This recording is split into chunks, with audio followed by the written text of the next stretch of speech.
வணக்கம், நான் ஜெஃப்னா மேரி. வாங்க வீடியோக்குள்ளே போகலாம். பாருங்க, நாங்கள் இப்போ பீட்ரூட் பால் கறி காய்ச்ச போகிறோம். அதுக்கு தேவையான பொருட்களை பார்ப்போம். பீட்ரூட் எடுத்து சின்ன நீட்டு போக்கா வெட்டி வச்சிருக்கிறேன். அதோட வெங்காயம், பச்சை மிளகாய், உப்பு, மஞ்சள், மிளகாத்தூள் கொஞ்சம், கருவேப்பிலை. இப்போ எண்ணெய் ஒன்றுமே விட்டு வதக்காமல் நான் இப்போ அப்படியே போட்டு எப்படி காய்ச்சிறேன்றதை உங்களுக்கு காட்டுறேன். இப்போ நாங்கள் சட்டியில் ஓடுறத பார்ப்போம் அப்படின்னு பாருங்க. இதில் இப்போ பீட்ரூட்டை அப்படியே போடுவோம். நாங்கள் தண்ணி எதுக்குமே விட தேவையில்லை. அப்படியே தான் முதல்ல போட்டு அவிய வைக்கணும், பிறகுதான் தண்ணி விடணும். இப்போ வெங்காயத்தை போடுவோம். இதோட பச்சை மிளகாய் போடுவோம்.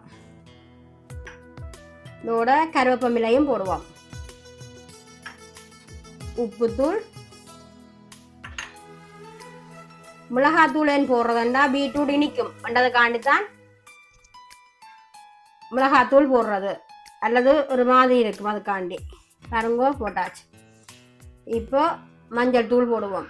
அதுக்காண்டி மிளகாத்தூள் கணக்க போடுறதுல ஒரு டீஸ்பூன் தான் போட்டேன்னா அந்த உரைப்பு தன்மை இனிப்பு தன்மை இருக்காது, அதுக்காண்டி தான் அப்படி போட்டிருக்கோம். பாருங்கோ எல்லாத்தையும் போட்டாச்சு. இப்போ நாங்கள் இதை அடுப்பில் அப்படியே வைப்போம். வாங்கோ அதை காட்டுறேன். பாருங்கோ எல்லாம் அப்படியே போட்டு வச்சுட்டேன். இப்போ அடுப்பு போடுவோம். பாருங்கோ அப்படியே நாங்கள் மூடி வைப்போம். ஒரு 5 நிமிஷத்தால் உங்களுக்கு நான் காட்டுறேன் எப்படி அது கொதி வருதுன்னு. பாருங்க, தண்ணி எதுக்குமே நம்முடைய பீட்ரூட்டில் இருக்குது, வெங்காயத்தில் இருக்குது, எல்லாத்துலேயும் இருக்குது தானே தண்ணி. வேறு சத்தம் இருக்குது தானே உங்களுக்கு. அப்போ அப்படியே மூடி வச்சா ஒரு 5 நிமிஷத்துலேயே நல்லா இதாக வந்துடும், வதங்கப்பட்டு. அதுக்கு பிறகு தான் கொஞ்சம் தண்ணி வேணும், தேவையான அளவு கொஞ்சமாக தண்ணி விடுங்க. இப்போ இப்படியே மூடி வையுங்க. பாருங்கோ இப்போ திறந்து கூட காட்டுறேன். இப்போ இதை மிக்ஸ் பண்ணி விடுவோம். பாருங்கோ தண்ணி தண்ணி வருது. இங்கே பாருங்க, நாங்கள் தண்ணி விடாமலே தண்ணி வருது பார்த்திக்கலாம். அதுக்கு தான் தண்ணி முதல்ல விடக்கூடாது. வெங்காயம் இது எல்லாத்தையும் அப்படியே ஒன்றா மிக்ஸ் பண்ணி விட்டு அது அந்த தண்ணி இது தண்ணி தன்மை வரும். அதனால தான் அப்படியே விடுறது பார்த்தீங்களா. இது பாருங்க இவ்வளோ தண்ணி வந்துருக்குன்னு பாருங்க. இன்னும் அவிய தண்ணி வரும், அதனால தான் தண்ணி விடக்கூடாது பார்த்திங்களா. இப்போ திருப்பி மூடி விடுவோம். தூள் போடுறது அந்த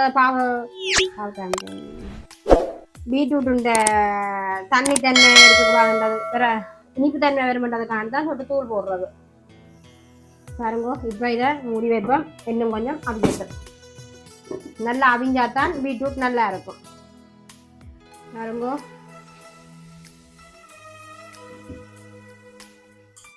பார்த்தீங்களா எப்படி தண்ணி வந்திருக்குன்னு. பாருங்க நாங்கள் தண்ணி விடாமலே எப்படி தண்ணி எல்லாம் வந்திருக்குன்னு பார்த்தீங்களா.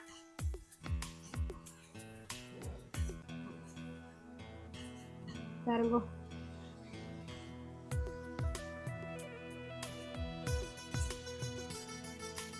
தேவையான கொஞ்சம் தண்ணி விடுறேன்டா உங்களுக்கு அவியா இன்னும் நல்லா அவியம்னா கொஞ்சம் தண்ணி விடலாம். ஆனால் தண்ணி ஒன்றுமே விடையில்லை. பாருங்க அந்த பீட்ரூட்டுண்ட தண்ணியில் தான் நான் நல்லா அவிய விட போகிறேன்.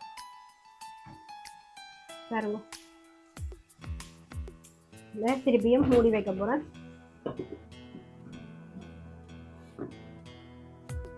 பாருங்க இப்படி இருக்கு. பாருங்க இன்னுமே தண்ணி வற்றி வரதில்லை. பாருங்க நல்லா வற்றி வரணும் தண்ணி.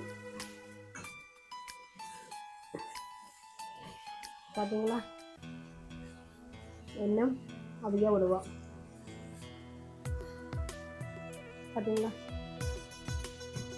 இன்னும் மூடி அவிய விடுவோம்.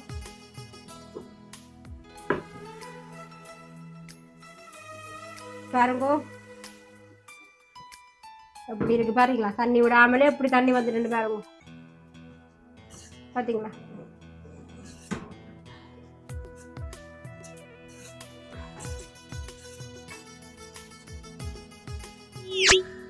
தண்ணி நல்லா வச்சுக்கிறோம். இன்னும் பத்துறதுக்கு மூடி அவிய வைப்போம்.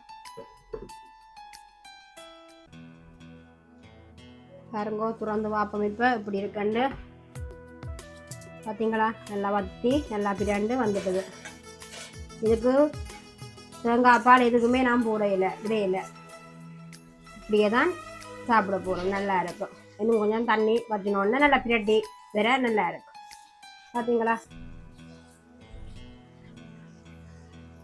பாருங்க இன்னும் கொஞ்சம் 2 தடவை விடுவோம் இப்படியே துறந்தே விடுவோம் 2 தடவை பார்த்தீங்களா பீட்ரூட் கடி முறிஞ்சுது பாருங்க எப்படி இருக்குதுண்டு நல்லா எண்ணெய் தண்ணி எதுக்குமே விடையில அப்படியே அதுலேயே நான் வதங்க விட்டுனேன் பார்த்தீங்களா எப்படி இருக்குதுண்டு நல்லா இருக்குது பாருங்க நீங்களும் செஞ்சு சாப்பிடுங்க நல்லா இருக்கும் என்னுடைய சேனலை சப்ஸ்கிரைப் பண்ணுங்க ஃபாலோ பண்ணுங்க லைக் பண்ணுங்க ஷேர் பண்ணுங்க நன்றி அடுத்த வீடியோவில் சந்திப்போம்